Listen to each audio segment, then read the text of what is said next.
This is Hey Heart 143 with Natalie Tavidian. 143 means I love you. Together we're learning to love ourselves and stay in love no matter what life throws at us. We are constantly evolving, changing, growing emotionally, spiritually, and physically. And we have to remember to check in with our own heart as we're propelled forward. When you love your own heart, you heal better, you do better, and you live a more fulfilled life.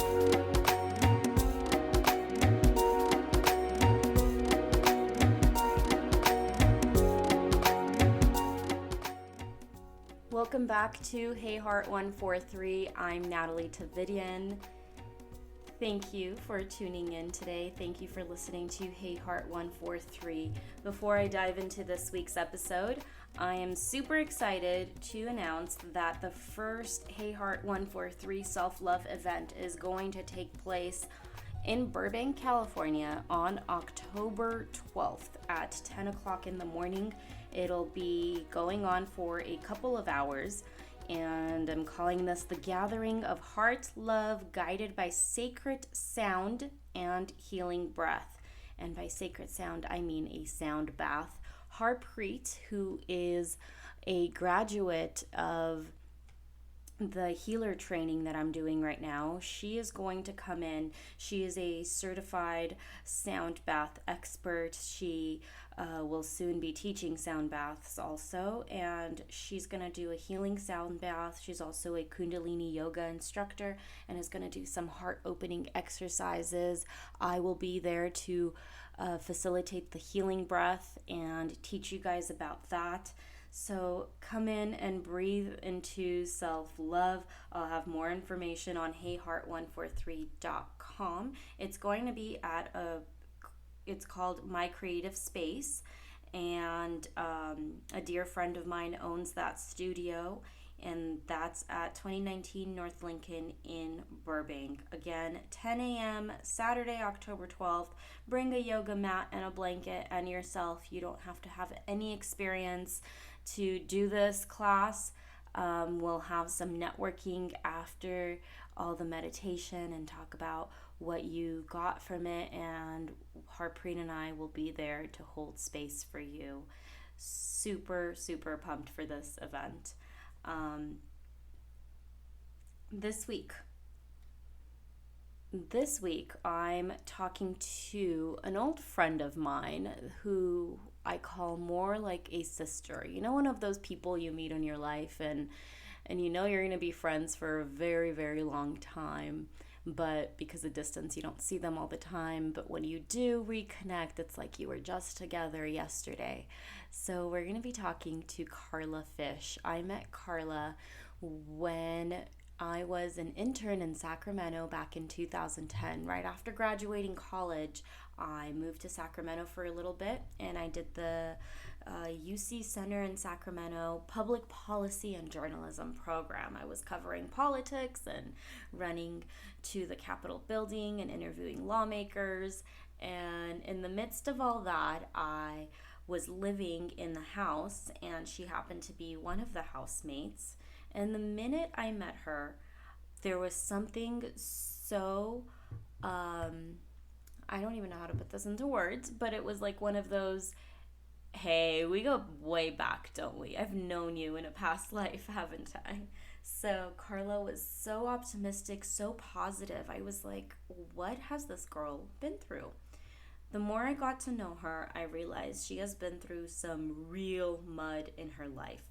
Today, she has moved from Sacramento to Arizona with her now husband, and all of this happened in the years that we knew each other. The love story that came her way, her healing, her health. So I want you guys to hear the story from her. She was told that she was diagnosed with cancer at a very young age and wouldn't make it past her early 20s. And guess what? Her 40th birthday is coming up soon, and she has been cancer-free. I can't wait for you guys to hear her story. And before I get into that, I want to tell you about a volunteer event I did just this week, and it just goes hand in hand with with this theme of health and overcoming these obstacles, I volunteered with a group of agents from Berkshire Hathaway, Golden Properties here in Pasadena, and I do their marketing. So we went to Disneyland with the Sunshine Kids Foundation. Berkshire is one of the big sponsors for Sunshine Kids, and Sunshine Kids is a nonprofit that helps children who are currently undergoing or have gone through cancer treatments. There was about 26 kids, ages about 11 to 18, and they needed some volunteers, so we were there to help push wheelchairs or just kind of guide people through Disneyland. And I'm such a huge Disney fan and know it like the back of my hand, so it was really a magical day for me. And really, for the first time, it wasn't because of Disneyland, it was because of these kids. I bonded with every single one in my group. We all split up. They had nurses in each, they had one nurse in each group or a medical facilitator, and they had 1 or 2 or 3 volunteers with about 4 to 6 of the kids.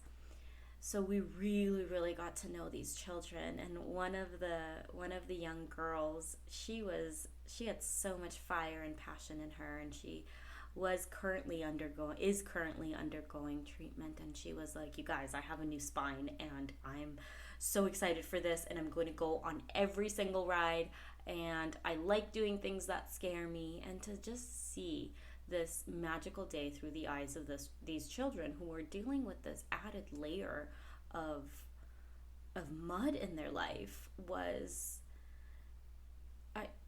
I don't want to say humbling. I cannot think of the word to say this, but it put me in a place of gratitude, and it was kind of this huge reality check of, wow, they are going through some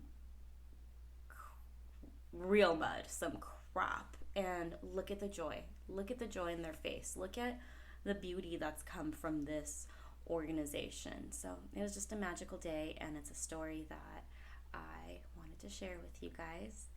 And Karla's in Arizona, so our interview is a phone interview, and I'm super excited to share her story.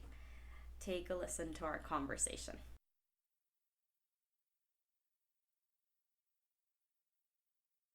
Hello, hello. Hello. Okay, we were totally on a roll, so I want you to keep going about how you have made cancer a hopeful thing. So I originally was diagnosed with cancer in my 20s. I had ovarian cancer when I was 20 exactly, and was told I wasn't going to see 21.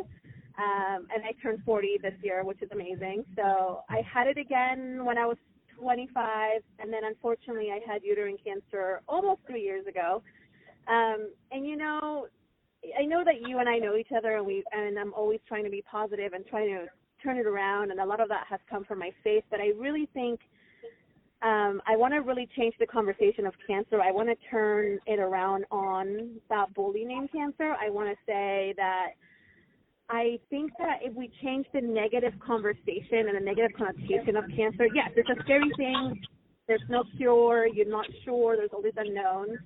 But I think if we start sharing stories of people who survived cancer, of people who battled cancer, of people who have overcome and have had amazing life changes after, I think that we can take that power away from that word cancer. It's scary, but I think that if we start sharing the positive part of it as a culture and as a unit, we can really change it around. And I think that's really been my biggest motivation since I survived this last time, just knowing that I can make a difference. And there's got to be a reason why I keep beating it, right? Aside from the fact that I'm awesome. I'm just kidding. I think there's always a reason. There's always a reason for something. There's a plan. The universe is out there, and I believe that it's timing, and whatever the road takes you, you should just be bold and step out and just follow the road, even though it may be unknown and scary.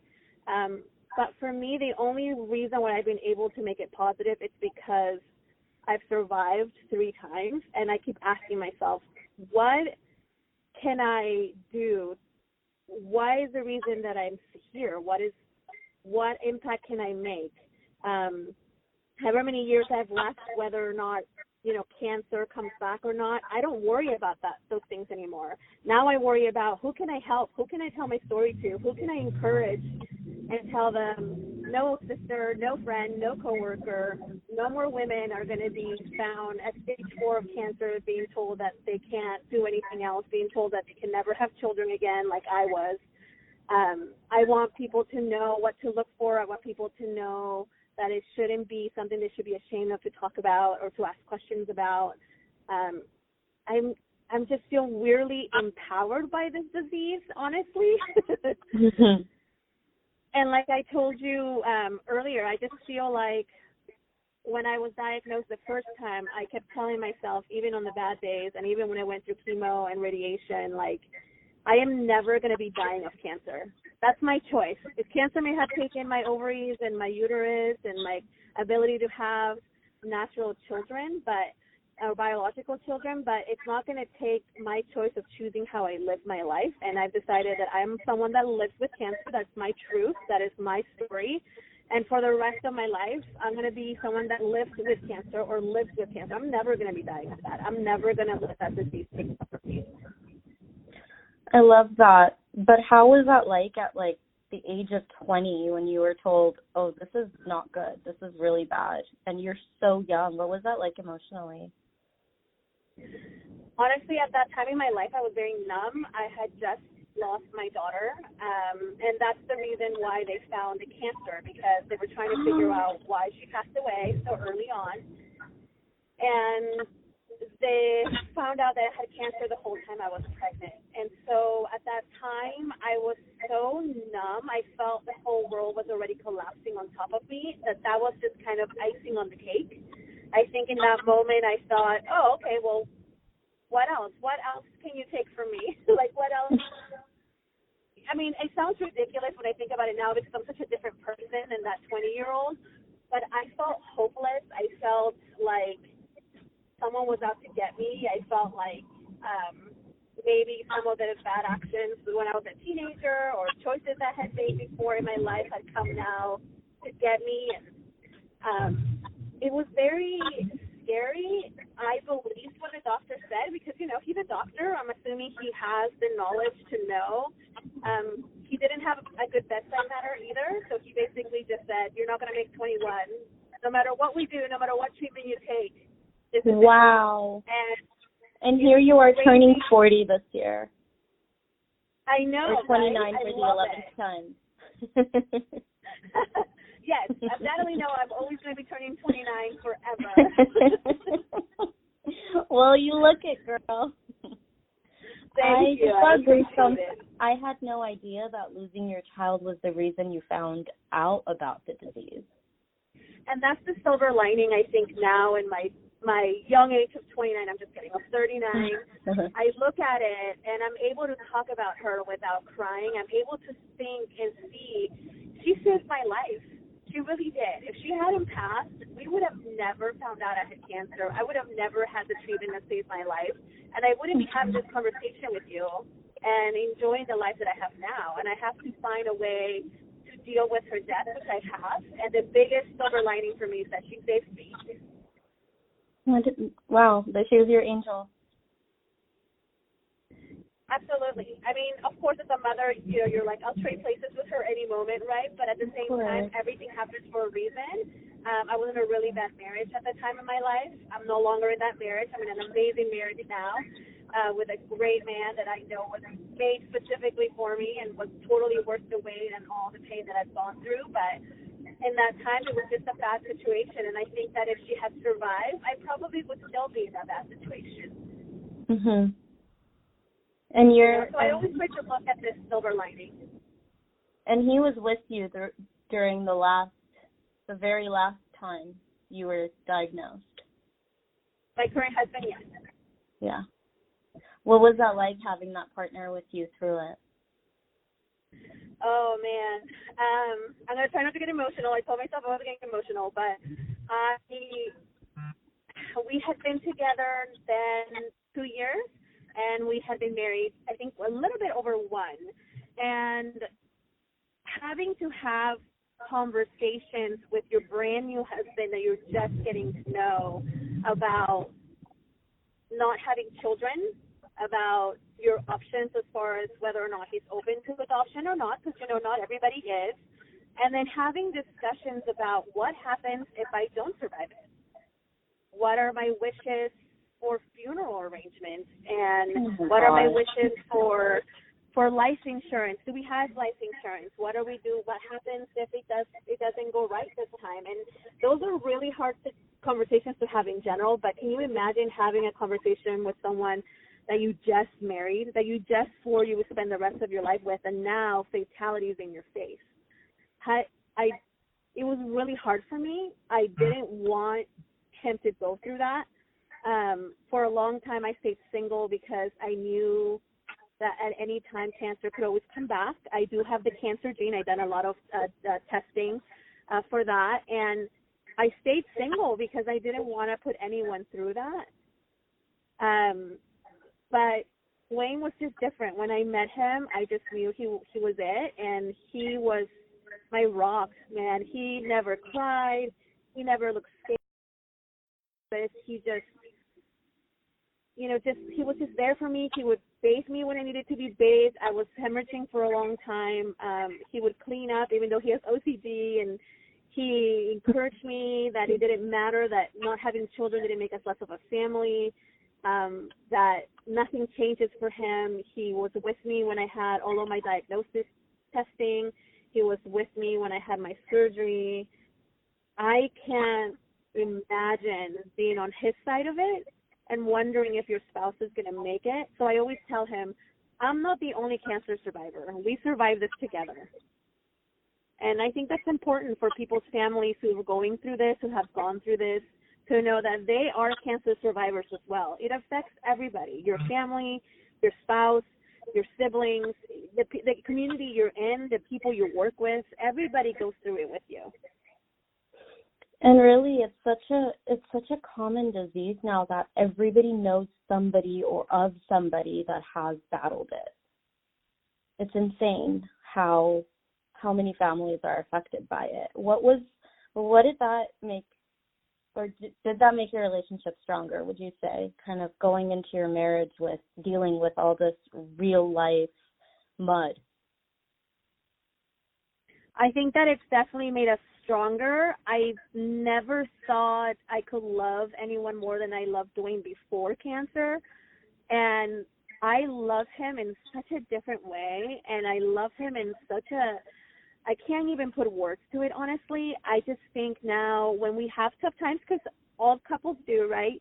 You go through things with two different people, trying to make this life together. And I always think about it, and we just look at each other halfway through like an argument or a disagreement, and we kind of laugh, and we're like, wait, we got through uterine cancer together, and we're fighting over, this or that, or we're arguing over finances, or I think we argued about a potato once, which is like a totally different story. What a blessing to argue about a potato.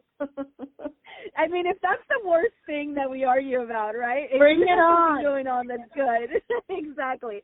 And that's really how I think that's really how we feel. We feel like anything can be thrown at us, and if we really put everything in perspective, we can get through it. And this is both our second marriages. We both didn't plan to be married more than once, but here we are.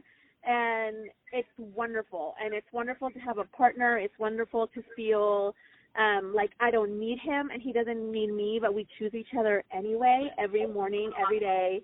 And it definitely has made us stronger. I see Dwayne in such a different way than I did before. And I'm so grateful that I found him.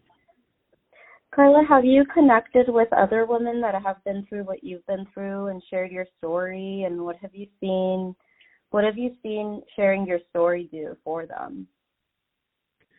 Honestly, I see a lot of women who don't want to share their story, especially of gynecological cancer, anything that has to do with, quote unquote, your womanhood, right? What you're supposed to be as a woman, a mother, bringing children into the world. A lot of women are very scared to share that. So what I've done since I've survived, I've had what we call peach events, because peach is the color of uterine cancer ribbon. Mm-hmm. So I have those at work, and I have a Wear Peach for Karla Day once a year on my anniversary of being cancer-free.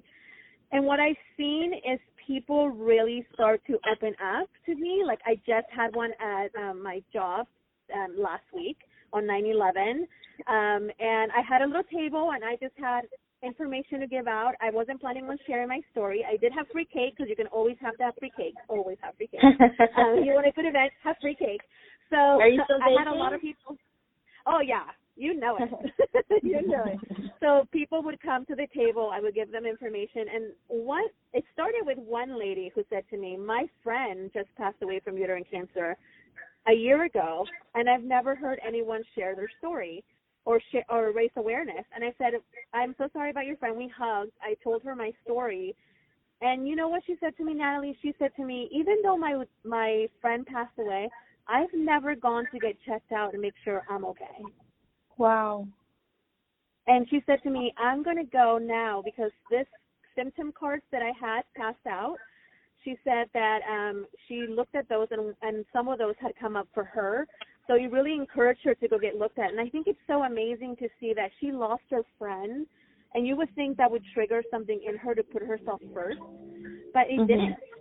And what I've noticed in this situation of sharing my story and meeting other women with uterine cancer or who've gone through cancer in general is that, Natalie, we don't put ourselves first. We put ourselves last. I don't know how this happened. I don't know how in this culture that we have in 2019, women still put their health last. We're worried about our parents. We're worried about our spouse. We're worried about our children. We worry about the neighbor who told us they're sick, but we never sit down and say, hey, am I okay?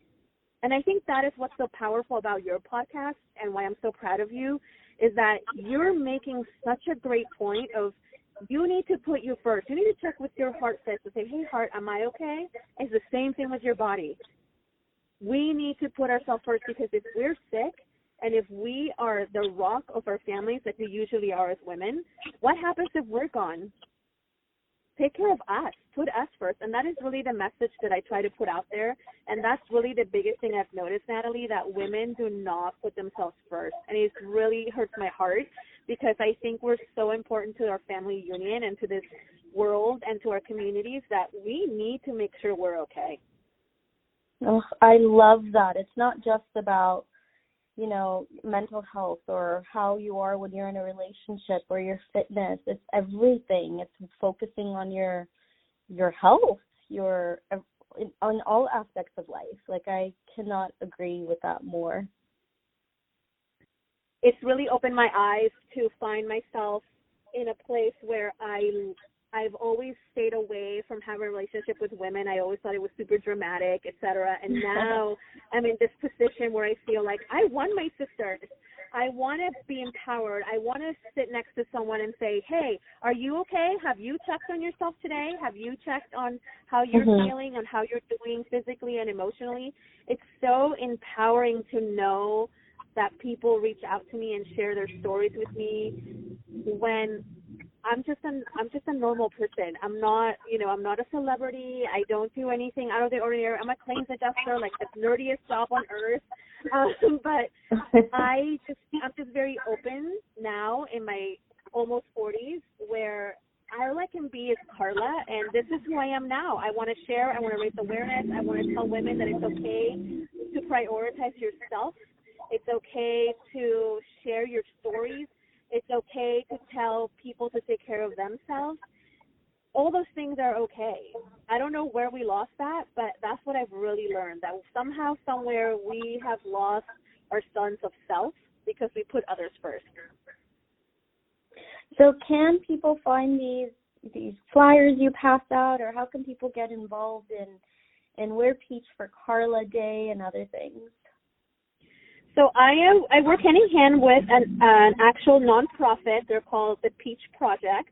The Peach Outreach, and they are based out of Texas.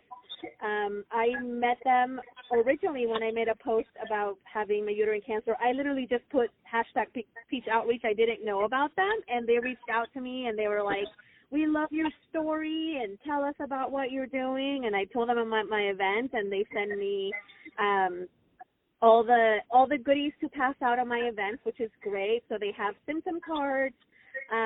They have like little nail files made into the ribbons. They had pens. They had bags. So it's peachoutreach.com. And they go by the hashtag No One Fights Alone, which means that no woman should fight anything alone. We should unite and try to do this together. I'm always willing. I always have more than enough to send out if anybody wants to reach out to me on social media or via email.